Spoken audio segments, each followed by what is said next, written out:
райондашлар, жетекчилер. Енді быйылгысы жылына бик актуаль мәсьәлә ул инде безнең Котыру җиренең берничә тапкыр кабатлануы. Безнең районда ел башыннан бирле 5 Котыру җире. Теге исә бу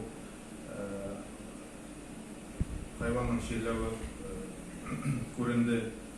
Этләрдән дә килеп чыкты, шулай ук төлкеләрдән дә, кыргый хайваннардан инде бер случай Совет Италии мәсьәле.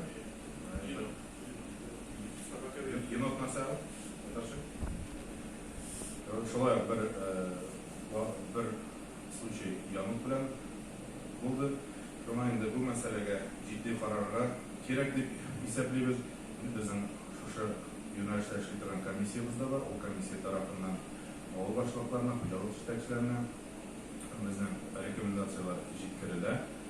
Бүгенге көндә безнең шушы чарада, шушы брифингта катнашалар район ветеринария берләшмәсе җитәкчесе Фәргат Асхат улы Абдрахманов, район ветеринария берләшмәсе җитәкчесе урынбасары Илнар Ханиф улы Кадыров, район аучылык җәмгыяте җитәкчесе Ильяс Энгельс улы Галямов.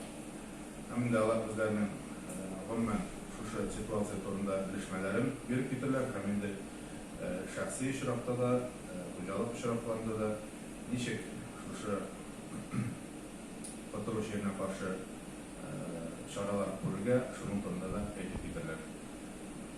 Фәргат Асхат улы, рәхмәт итегез.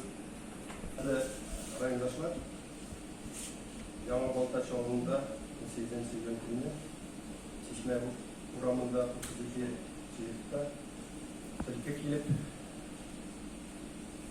үтә дисәк тә була инде, аны яттан якка кереп бергәндә, шунда аны сәбәгә карап торган була.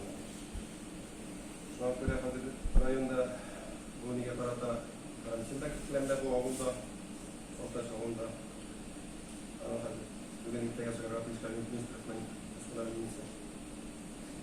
Шуңа bütün райондашларга тәкъдим шундый төлкеләр нигә килеп чыккан чагында автотопчыларга шалтыратып әйтергә кирәк ди безгә ветеринар врачларга. Килгән төлкеләр булса, аның трупларын бер кайда итмәскә, ветеринар врачларга сообщение итәргә дә biz килеп алып китәргә. Потому что тоже без него шундый теләк асылына. Безнең телефон 2891 район кешеләр шалтыратырга булдыралар. Безнең врачлар чыгып